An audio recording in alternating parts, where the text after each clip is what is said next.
Bien, estamos ahora en comunicación con el diputado y médico, en este caso lo consultamos más como médico, Pablo Chetling, para que haga una lectura concretamente de lo que está pasando fundamentalmente en las provincias de nuestro país, dejando de lado allí Ciudad de Buenos Aires y provincia. ¿Por qué se están dando estos casos numerosos? Buen día, Chetling. Hola, buen día, ¿cómo están?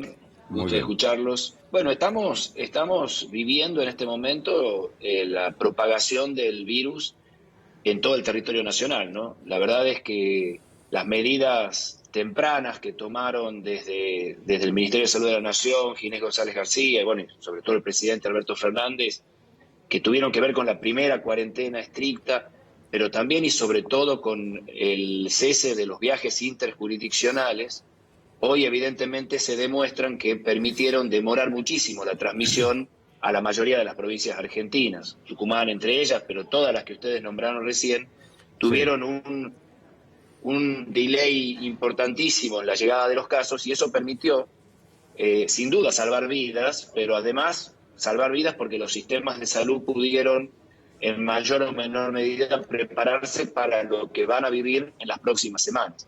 Nosotros vamos a estar observando en la mayoría de las provincias argentinas con un tiempo diferente lo que vivió Cava y Ciudad de Buenos Aires. Es inevitable, lamentablemente es un virus muy Eso es lo que contagioso. el sistema se conoce como la onda expansiva que denominan, ¿no? En donde empieza a disminuir, donde se produjeron la mayor cantidad de casos y luego, cada vez más alejado, allí va la ola de esa onda expansiva provocando más casos, ¿no? Claro, pero no fue igual en todos los países. Por No, ejemplo, Estados Unidos, para dar un ejemplo, que es un país federal, muy extenso, por supuesto, mucho más poblado que nosotros, al mantener los viajes interjurisdiccionales todo el tiempo, tuvo prácticamente una sincronía bastante importante. Es verdad, Nueva York tuvo un foco muy importante y después se expandió, pero digamos, lo que vamos a vivir en la Argentina era inevitable, lo van a vivir para adentro cada una de las provincias. Ustedes mencionaban recién la diferencia entre Rosario y el resto de Santa Fe. claro, Bueno, esto está pasando en todas las provincias también. Nosotros en el propio Tucumán tenemos algunas comunas donde no hay ningún caso, exactamente. pero definitivamente de a poquito el virus se va moviendo. No hay fronteras para el virus, o sea que lo que tenemos y tenemos que, es muy importante que toda la población entienda, es la importancia de la responsabilidad que cada uno de nosotros tenemos como ciudadanos en Eso es evitar la fundamental. propagación. Doctora, esto Y acá, quería apuntar y preguntarle, este aumento que hubo en el número de casos, ¿no?, de infectados, tiene que ver con estas aperturas que empezaron a ver y con la irresponsabilidad de algunos ciudadanos de comenzar a reunirse, ¿no?, en ámbitos mira, cerrados. casi detrás de cada foco que encontramos alguna, diríamos, irresponsabilidad en el sentido de reuniones sociales, reuniones familiares, reuniones en donde no se mantiene la distancia prudente. Y es muy importante, me parece que acá destaquemos la enorme digamos, la enorme capacidad de contagio que tienen los pacientes sintomáticos. Ujú. Es muy difícil. Obviamente sabemos que los asintomáticos y los presintomáticos también contagian, pero son imposibles de saber quiénes son.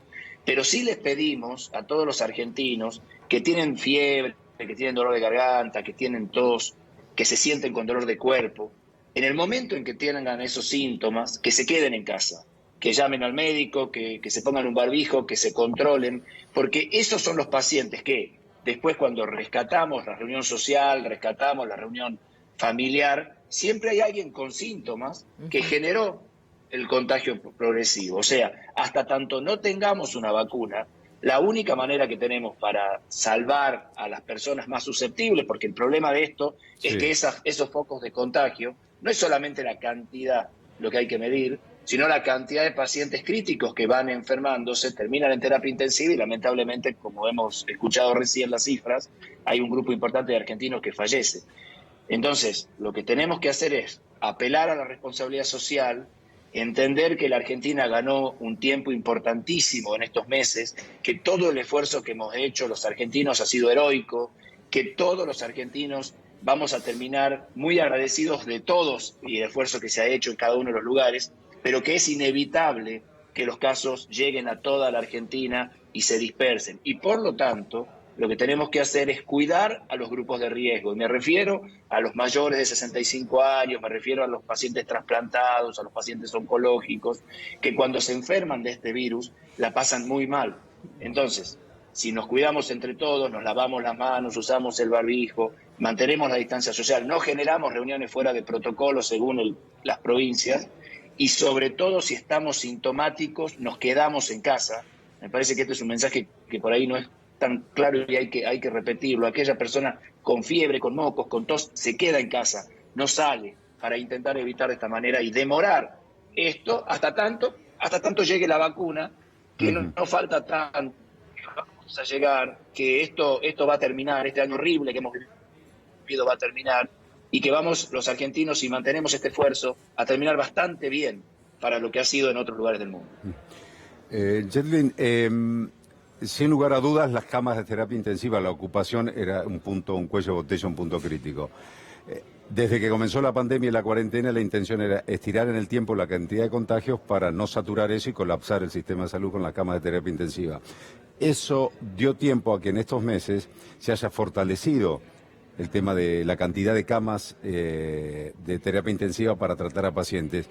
Y hoy en día es como que, si bien aumentan los casos, y en forma importante, es como que ese cuello de botella de las camas de terapia intensiva se mantiene ahí estable y cada vez hay como más capacidad de camas y el porcentaje está ahí más o menos estable, ¿no? Aunque en algunos casos haya hospitales que estén colapsados, ¿no?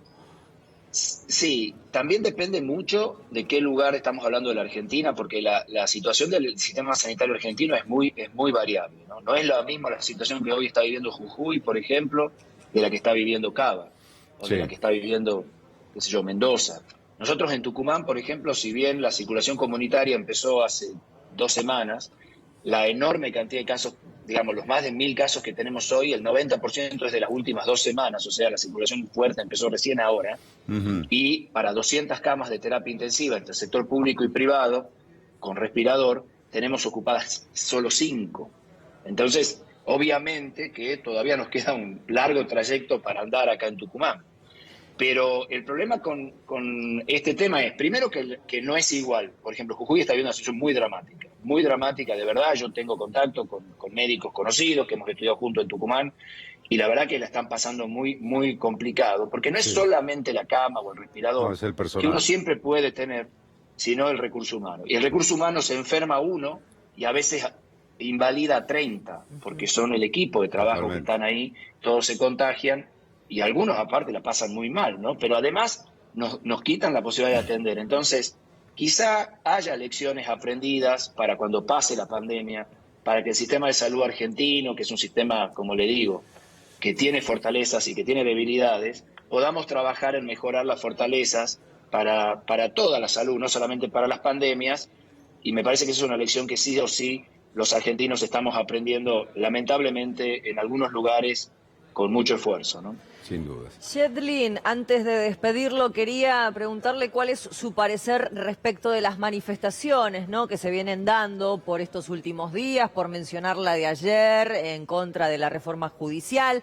por mencionar la manifestación que hubo esta semana en el Puente Pueyrredón de los trabajadores de la línea 141 que estaban reclamando, ¿no? Yo a lo que quiero apuntar es a esta conglomeración de personas, o sea, ¿qué piensa usted al respecto a propósito de que mencionaba el tema de la responsabilidad ciudadana?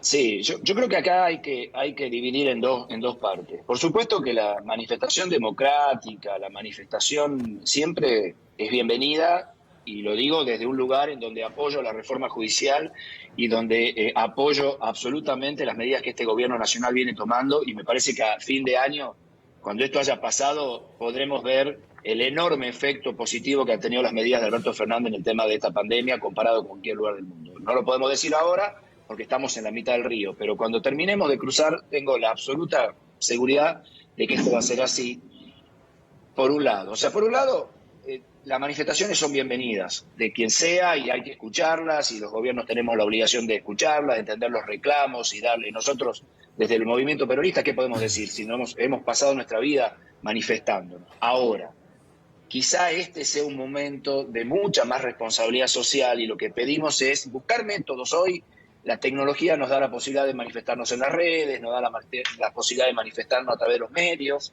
e intentar hacer un enorme esfuerzo de preservarnos y de no hacer grandes reuniones e intentar sobre todo que no haya sintomáticos en estas reuniones, porque la verdad es que es imposible después seguir. Cuando hay una manifestación de gente tan diferente, de distintas familias, de distintos lugares, después es imposible controlar el brote, porque el brote se desparrama de una manera exponencial. Entonces, qué sé yo, como suena político y desde la política es difícil decirle a alguien que se manifieste en contra por ahí de algunas cosas que uno piensa, que lo haga. Yo en ese sentido no lo voy a decir, que se manifieste. Sí me parece y apelo a la responsabilidad sobre todo de los dirigentes, que son muchas veces lo que convocan, a veces, entre comillas, sin convocar, a buscar otros métodos que ha habido, qué sé yo, se puede uno manifestar desde los balcones, en Cava es muy común que se haga así. Me parece que hay otras maneras de hacerlo y que la verdad es que estos temas de las manifestaciones por ahora no son bienvenidas. Este tema de que no podemos empezar a bajar la curva en Cava ya debería estar bajando, tiene alguna idea en este tipo de manifestaciones. El virus existe, el virus no es más débil de lo que era cuando empezó en Wuhan, sigue siendo grave, los recursos humanos en salud están muy cansados, estamos llegando al límite de esta pandemia con un esfuerzo heroico, como yo les digo, y necesitamos la sociedad hacer un esfuerzo nosotros para acompañar al equipo de salud.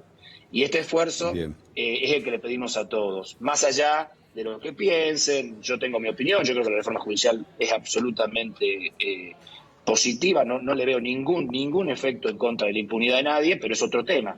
Pero en definitiva uno puede manifestarse y puede hacer lo que quiera, y los diputados tenemos la obligación de llevar este debate al Congreso a través de las sesiones remotas, porque veo también algunos diputados que hoy, con la excusa de que no tienen números para ganar alguna votación, deciden de pronto que hay temas que no podemos tratar en el Congreso. Y vamos a decir la verdad, no podemos tratar en el Congreso solamente temas de consenso. Si para eso es el Congreso, para que los temas de disenso encuentren la expresión y sean las mayorías las que ordenen el disenso, que es para eso lo que la gente vota. Entonces le pido también a todos los diputados un esfuerzo de mantener las comisiones abiertas y seguir trabajando, que es muy importante. Diputado, muchísimas gracias. Hasta cualquier momento. Muchas gracias a ustedes. Bien, nos vamos ahora al Senado de la Nación. Allí